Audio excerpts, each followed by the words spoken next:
ಇದೆ. ಅದರಲ್ಲಿ 7ನೇ ಪಾಠ ನಿಯಂತ್ರಣ ಮತ್ತು ಸಹಭಾಗಿತ್ವ ಪಾಠದಲ್ಲಿ ಯಾವೆಲ್ಲ ಕ್ವಶನ್ಸ್ಗಳು ಈ ಸರಿ ನಿಮ್ಮ ವಾರ್ಷಿಕ ಪರೀಕ್ಷಾ ಪ್ರಶ್ನೆ ಪತ್ರಿಕೆಯಲ್ಲಿ ಬರ್ತವೆ, ಅದರ ಉತ್ತರಗಳು ಏನು ಅನ್ನೋದನ್ನು ನೋಡೋಣ. ಭಾಳಷ್ಟು ವಿಡಿಯೋಗಳಿದ್ದಾವೆ, ಸೊ ಅವುಗಳನ್ನು ನೋಡಿ ಈ ವಿಡಿಯೋದ ಡಿಸ್ಕ್ರಿಪ್ಷನ್ ಬಾಕ್ಸ್ನಲ್ಲಿ ಪ್ಲೇಲಿಸ್ಟೇ ಹಾಕಿದ್ದೀನಿ.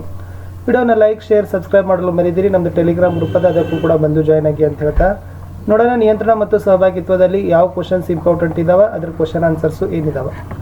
ಸೊ ಫಸ್ಟ್ ನೀವು ಮೇನ್ ಇಂಪಾರ್ಟೆಂಟ್ ಆಗಿ ನೆನಪಿನಲ್ಲಿ ಇಟ್ಕೊಳ್ಳೇಬೇಕಾಗಿರ್ತಕ್ಕಂಥ ಮತ್ತು ಪ್ರಿಪ್ರೇಷನ್ ಮಾಡ್ಕೊಂಡು ಹೋಗಲೇಬೇಕಾಗಿರ್ತಕ್ಕಂಥ ಕಾನ್ಸೆಪ್ಟ್ ನರಕೋಶದ ರಚನೆ ಮತ್ತು ಅದರ ಕಾರ್ಯನಿರ್ವಹಣೆ. ಪರಾವರ್ತಿತ ಪ್ರತಿಕ್ರಿಯೆ ಅಂದರೆ ಏನು, ಅದರ ಅರ್ಥ ಮತ್ತು ಉದಾಹರಣೆ. ಪರಾವರ್ತಿತ ಛಾಪ ನೋಡ್ಕೊಂಡೋಗಿ ಮೋಸ್ಟ್ ಇಂಪಾರ್ಟೆಂಟ್ ಅದ. ಮಾನವನ ಮೆದುಳು, ಅದರ ಭಾಗಗಳು ಮತ್ತು ಕಾರ್ಯಗಳು. ಸಸ್ಯಗಳಲ್ಲಿ ಸಹಭಾಗಿತ್ವ ಹೇಗೆ ನಡೀತದ.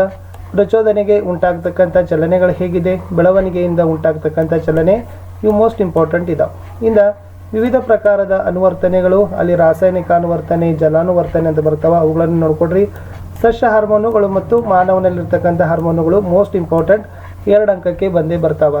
ಒಂದ್ಸಲ ಏನು ಮಾಡ್ತಾರೆ ಅಂದರೆ ಹಾರ್ಮೋನು ಕೊಟ್ಟು ಅದರ ಸ್ಥಾನಗಳನ್ನು ಸಹಿತ ಕೇಳ್ತಾರೆ. ಮನುಷ್ಯನಲ್ಲಿ ಈ ಹಾರ್ಮೋನು ಮನುಷ್ಯನ ದೇಹದಲ್ಲಿ ಯಾವ ಸ್ಥಾನದಲ್ಲದ ಅಥವಾ ಅದರ ಕಾರ್ಯಗಳು ಏನು, ಅದರ ಕೊರತೆಯಿಂದ ಬರ್ತಕ್ಕಂಥ ರೋಗಗಳು ಇಂಪಾರ್ಟೆಂಟ್. ಇನ್ನು ಪುರುಷ ಮತ್ತು ಸ್ತ್ರೀಯಲ್ಲಿರ್ತಕ್ಕಂಥ ಇಸ್ಟ್ರೋಜನ್ ಮತ್ತು ಟೆರಿಸ್ಟ್ರೋಜನ್ ಹಾರ್ಮೋನ್ ಇದಾವಲ್ಲ, ಅವುಗಳ ಬಗ್ಗೆ ನೋಡ್ಕೊಂಡೋಗಿ ಅದು ಮೋಸ್ಟ್ ಇಂಪಾರ್ಟೆಂಟ್ ಆಗಿರ್ತಕ್ಕಂಥ ಅಲ್ಲಿಂದನೂ ಕೂಡ ಕ್ವಶನ್ಸ್ಗಳನ್ನ ಕೇಳ್ತಾರೆ. ಇಷ್ಟು ಮೋಸ್ಟ್ ಇಂಪಾರ್ಟೆಂಟ್ ಇದೆ. ಈಗ ಉತ್ತರಗಳನ್ನ ತೋರಿಸ್ತೀನಿ ನಿಮಗೆ, ಕ್ವಶನ್ ಆನ್ಸರ್ಸ್ಗಳನ್ನ. ಮೆದುಳಿನ ರಚನಾತ್ಮಕ ಮತ್ತು ಕಾರ್ಯನಿರ್ವಾಹಕ ಘಟಕಕ್ಕೆ ಏನಂತಾರೆ, ನ್ಯೂರಾನ್ ಅಂತಾರೆ. ನರಕೋಶದ ವಿವಿಧ ಭಾಗಗಳು, ಡೆಂಡ್ರೈಟ್, ಕೋಶಕಾಯ, ಆಕ್ಸಾನ್, ನರತುದಿ. ಆಕ್ಸಾನ್ನ ಕಾರ್ಯ ವಿದ್ಯುತ್ ಆವೇಗಗಳನ್ನು ನರಕೋಶದಿಂದ ಹೊರಗೆ ಸಾಗಿಸೋದು. ಪರಾವರ್ತಿತ ಕ್ರಿಯೆ ಅಂದ್ರೇನು, ಪರಿಸರದಲ್ಲಿ ಉಂಟಾಗುವ ಘಟನೆಗಳಿಗೆ ಉಂಟಾಗ್ತಕ್ಕಂಥ ಹಠಾತ್ ಪ್ರತಿಕ್ರಿಯೆ. ಪರಾವರ್ತಿತ ಕ್ರಿಯೆ ಕೇಂದ್ರ ಯಾವುದು, ಮೆದುಳು ಬಳ್ಳಿ. ಪರಾವರ್ತಿತ ಛಾಪ ಅಂದರೆ ಏನು, ಜ್ಞಾನವಾಹಿ ನರಕೋಶ ಮತ್ತು ಕ್ರಿಯಾವಾಹಿ ನರಕೋಶಗಳ ನಡುವೆ ಏರ್ಪಡುವ ಸಂಪರ್ಕಕ್ಕೆ ಪರಾವರ್ತಿತ ಛಾಪ ಅಂತ ಕರೀತಾರೆ. ಕೇಂದ್ರ ನರವ್ಯೂಹದ 2 ಘಟಕಗಳನ್ನು ತಿಳಿಸಿ, ಮೆದುಳು ಮತ್ತು ಮೆದುಳು ಬಳ್ಳಿ. ದೇಹದ ಸಮನ್ವಯತೆಗೆ ಮುಖ್ಯ ಭಾಗ ಯಾವುದು, ಮೆದುಳು. ಪರಿಧಿ ನರವ್ಯೂಹದ ಮುಖ್ಯ ಕಾರ್ಯ ಏನು, ಅದು ಕೇಂದ್ರ ನರವ್ಯೂಹ ಮತ್ತು ದೇಹದ ಇತರ ಭಾಗಗಳ ನಡುವೆ ಸಂವಹನ ಉಂಟು ಮಾಡ್ತದೆ. ಪರಿಧಿ ನರವ್ಯೂಹದ ಘಟಕಗಳೇನು, ಮೆದುಳಿನ ನರಗಳು ಮತ್ತು ಮೆದುಳು ಬಳ್ಳಿ ನರಗಳು. ಆಲೋಚನೆಯ ಕೇಂದ್ರ ಯಾವುದು ಅಂತ ಕೇಳಿದ್ದಾರೆ, ಮೆದುಳು, ಅದನ್ನೇ ಮಹಾಮಸ್ತಿಷ್ಕ ಅಂತಲೂ ಕೂಡ ಕರೀತಾರೆ. ಅನೈಚ್ಛಿಕ ಕ್ರಿಯೆಗಳನ್ನು ನಿಯಂತ್ರಿಸುವ ಮೆದುಳು ಭಾಗಗಳು, ಮಧ್ಯದ ಮೆದುಳು ಮತ್ತು ಹಿಮ್ಮೆದುಳು. ಹಿಮ್ಮೆದುಳಿನಲ್ಲಿ ಮೆಡುಲಾದ ಕಾರ್ಯವೇನು, ರಕ್ತದ ಒತ್ತಡ, ಬಾಯಲ್ಲಿ ನೀರುರುವಿಕೆ, ವಾಂತಿಯಾಗುವಿಕೆ ಅಂತಹ ಅನೈಚ್ಛಿಕ ಕ್ರಿಯೆಗಳನ್ನು ನಿಯಂತ್ರಣ ಮಾಡ್ತದ. ಮೆದುಳಿನ ದ್ರವದ ಕಾರ್ಯ ಏನು, ಹಿಮ್ಮೆದುಳಿನ ಮಹಾಮಸ್ತಿಷ್ಕದ ಕೆಲಸ ತಿಳಿಸಿ. ಮೆದುಳು ಬಳ್ಳಿಗಳನ್ನು ಸಂರಕ್ಷಿಸ್ತಕ್ಕಂಥ ಭಾಗ ಯಾವುದು, ಕಶೇರು ಸ್ತಂಭ, ಅದನ್ನೇ ಬೆನ್ನು ಮೂಳೆ ಅಂತಲೂ ಕೂಡ ಏನು ಮಾಡ್ತೀವಿ ವಿದ್ಯಾರ್ಥಿಗಳೇ ಕರಿತೀವಿ. ಇನ್ನು ಸಸ್ಯಗಳಲ್ಲಿ ಗುರುತಿಸಲಾದ ಮೊದಲ ಹಾರ್ಮೋನ್ ಯಾವುದು ಕೇಳ್ತಾರೆ, ಆಕ್ಸಿನ್, ಅದನ್ನು IAA ಇಂಡೋಲ್ ಅಸಿಟಿಕ್ ಆಮ್ಲ ಅಂತಲೂ ಕೂಡ ಕರೀತಾರೆ. ಸಸ್ಯ ಹಾರ್ಮೋನ್ ಅಂದರೆ ಏನಂತ ಕೇಳಿದರೆ, ಸಸ್ಯಗಳಲ್ಲಿ ನಿಯಂತ್ರಣ ಮತ್ತು ಸಹಭಾಗಿತ್ವವನ್ನು ಉಂಟು ಮಾಡುವ ರಾಸಾಯನಿಕಗಳನ್ನು ಸಸ್ಯ ಹಾರ್ಮೋನುಗಳು ಅಂತ ಕರೀತಾರೆ. ಸಸ್ಯಗಳು ಬೆಳಕಿನ ಕಡೆಗೆ ಚಲಿಸುವ ಪ್ರಕ್ರಿಯೆಗೆ ದ್ಯುತಿ ಅನುವರ್ತನೆ ಅಂತ ಕರೀತಾರೆ. ಸಂಸರ್ಗದ ಕಾರ್ಯ ಏನು, ನೆನಪು ಇಟ್ಕೊಳ್ರಿ, ಮೋಸ್ಟ್ ಇಂಪಾರ್ಟೆಂಟ್ ಅದ. ಸಂಸರ್ಗ ಅಂತಿಮವಾಗಿ ನರಾವೇಗಗಳನ್ನು ನರಕೋಶಗಳಿಂದ ಸ್ನಾಯುಕೋಶಗಳು ಅಥವಾ ಗ್ರಂಥಿಗಳಂತಹ ಇತರ ಜೀವಕೋಶಗಳಿಗೆ ವಿತರಿಸಲು ಅನುವು ಮಾಡಿಕೊಡ್ತದ. ಮಸ್ತಿಷ್ಕದ ಕಾರ್ಯವೇನು, ಅಲ್ಲಿ ನೇರ ರೇಖೆಯಲ್ಲಿ ನಡೆಯೋದು, ಬೈಸಿಕಲ್ ಸವಾರಿ, ಒಂದು ಪೆನ್ಸಿಲನ್ನು ಎತ್ತಿಕೊಳ್ಳೋದು ದೇಹದ ಸಮತೋಲನವನ್ನು ಕಾಪಾಡಲು ನೆರವಾಗ್ತದೆ. ಪ್ರಾಣಿಗಳಲ್ಲಿ ರಾಸಾಯನಿಕ ಹೊಂದಾಣಿಕೆ ಹೇಗೆ ನಡೀತದ, ಹಾರ್ಮೋನುಗಳ ಉತ್ಪತ್ತಿಯಿಂದ. ಇನ್ನು ಡೆಂಡ್ರೈಟ್ಗಳ ಕೆಲಸ ಏನು, ಅದನ್ನು ಮೋಸ್ಟ್ ಅದೇ ನೆನಪಿಟ್ಕೊಡ್ರಿ. ನಾವು ಒಂದು ಅಗರಬತ್ತಿಯನ್ನು ವಾಸನೆಯನ್ನು ಹೇಗೆ ಕಂಡುಹಿಡಿತೀವಿ, ಸಸ್ಯ ಹಾರ್ಮೋನುಗಳು ಮೋಸ್ಟ್ ಇಂಪಾರ್ಟೆಂಟ್ ಇದ್ದಾವೆ. ಆಕ್ಸಿನ್, ಜಿಬ್ಬರ್ಲಿನ್, ಇಥಿಲಿನ್, ಸೈಟೋಕೆನಿನ್, ಆಬಿಸಿಕ್ ಆಮ್ಲ, ಅವು 5 ಹಾರ್ಮೋನುಗಳ ಕಾರ್ಯಗಳನ್ನು ನೆನಪಿನಲ್ಲಿ ಇಟ್ಕೊಂಡು ಹೋಗ್ರಿ, ಬಹಳ ಮೋಸ್ಟ್ ಆಗಿ ಕೇಳ್ತಾರೆ. ಇಲ್ಲಿ ಸಸ್ಯಗಳಲ್ಲಿ ಬೆಳವಣಿಗೆ ಹಾರ್ಮೋನುಗಳಂದ್ರೆ ಆಕ್ಸಿನ್, ಜಿಬ್ಬರ್ಲಿನ್, ಸೈಟೋಕೆನಿನ್. ಆಮೇಲೆ ಸಸ್ಯಗಳ ಬೆಳವಣಿಗೆಯನ್ನು ಕುಂಠಿತಗೊಳಿಸ್ತಕ್ಕಂಥ ಹಾರ್ಮೋನುಗಳಂದ್ರೆ ಅಬಿಸಿಕ್ ಆಮ್ಲ ಮತ್ತು ಇಥಿಲಿನ್ ಅಂತಕ್ಕಂಥದ್ದು ನೆನಪಿಟ್ಕೋಬೇಕು. ಇನ್ನು ಆಕ್ಸಿನ್ ಹಾರ್ಮೋನಿನ ಕಾರ್ಯ ಏನು ಮಾಡ್ತದೆ, ಇದು ಕೇಳಿದ್ರೆ ಲಾಸ್ಟ್ ಟೈಮು.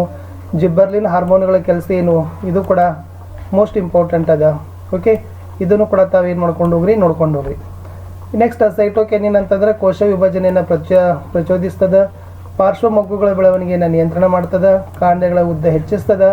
ಸಸ್ಯಗಳಲ್ಲಿ ಪತ್ರರಂಧ್ರಗಳ ತೆರೆಯುವಿಕೆಯನ್ನು ಪ್ರಚೋದನೆ ಮಾಡ್ತಕ್ಕಂಥ ಕೆಲಸವನ್ನು ಸೈಟೋಕೆನಿನ್ ಏನು ಮಾಡ್ತದಪ್ಪ ಅಂದ್ರೆ ಹಾರ್ಮೋನು ಮಾಡ್ತದೆ. ಇನ್ನು ಇಥಿಲಿನ್ನ ಕಾರ್ಯಗಳನ್ನು ಪಟ್ಟಿ ಮಾಡಿ ಆಮೇಲೆ ಆಬಿಸಿಕ್ ಆಮ್ಲದ ಕಾರ್ಯ ತಿಳಿಸಿ. ಒಂದೆರಡೆರಡಾದರೂ ನೀವು ಪ್ರಿಪ್ರೇಷನನ್ನು ಮಾಡ್ಕೊಂಡೋಗಿ ಖಂಡಿತವಾಗಿ ಇದರಿಂದ ನಿಮಗೆ ಅಂಕಗಳು ಬಂದೇ ಬರ್ತಾವ. ಮತ್ತು ಇವುಗಳನ್ನ ಕೇಳ್ತಾರೆ, ಸಸ್ಯ ಹಾರ್ಮೋನುಗಳು ಪ್ರಾಣಿ ಹಾರ್ಮೋನುಗಳು. ಇದು ನಿಮಗೆ ಒಂಥರ ಲಾಟ್ರಿ ಕ್ವಶನ್ಸ್ಗಳಿದ್ದಂಗೆ, ಯಾಕಂದರೆ ಫಿಕ್ಸ್ ಕ್ವಶನ್ಸ್ಗಳು ಮತ್ತು ಪ್ರತಿ ಸರಿ ಕ್ವಶನ್ ಪೇಪರ್ಗಳಲ್ಲಿ ಏನು ಮಾಡ್ತಾರಪ್ಪ ಅಂದರೆ ಹೆಚ್ಚೆಚ್ಚು ರಿಪೀಟ್ಗಳನ್ನು ಮಾಡ್ತಾರೆ. ಇನ್ನು ಗುರುತ್ವಾನುವರ್ತನೆ ಆಲ್ರೆಡಿ ಹೇಳಿದ್ವಿ ನಿಮಗೆ, ವಿವಿಧ ವರ್ತನೆಗಳನ್ನು ನಿಮಗೇನು ಅನುವರ್ತನೆಗಳನ್ನು ನೆನಪಿನಲ್ಲಿ ಇಟ್ಕೊಡ್ರಿ, ವಿವಿಧ ಪ್ರಕಾರ. ಎಸ್, ಸೊ ಇದು ಕೂಡ ಮೋಸ್ಟ್ ಇಂಪಾರ್ಟೆಂಟ್. ಅಲ್ಲಿ ಬಂತು ಗುರುತ್ವಾನುವರ್ತನೆ ಅಂದರೆ ಏನು. ನೆಕ್ಸ್ಟ್, ಒಂದು ಆಧಾರದ ಸುತ್ತ ಬಳ್ಳಿ ಕುಡಿಗಳ ಬೆಳವಣಿಗೆಯನ್ನು ಆಕ್ಸಿನ್ಗಳು ಹೇಗೆ ಉತ್ತೇಜನ ಮಾಡ್ತವೆ. ಮೆದುಳು ಬಳ್ಳಿಯು ಗಾಯಗೊಂಡ ಸಂದರ್ಭಗಳಲ್ಲಿ ಯಾವ ಸಂಕೇತಗಳ ರವಾನೆಗೆ ಅಡ್ಡಿ ಉಂಟು ಆಗ್ತದೆ. ಒಂದು ಜೀವಿಯಲ್ಲಿ ಸಹಭಾಗಿತ್ವ ಮತ್ತು ನಿಯಂತ್ರಣ ವ್ಯವಸ್ಥೆಗೆ ಅಗತ್ಯ ಏನು. ಆಲ್ಕೋಹಾಲ್ ಸೇವನೆ ಮಾಡಿದ ಕೆಲವು ವ್ಯಕ್ತಿಗಳ ನಡೆ ಅಸ್ಥಿರವಾಗಿರ್ತದ ಕಾರಣ ಏನಂತ ಕೇಳ್ತಾರೆ. ಇದು ಕೂಡ ಮೋಸ್ಟ್ ಇಂಪಾರ್ಟೆಂಟ್ ಅದ, ನೆನಪಿಟ್ಕೊಡ್ರಿ.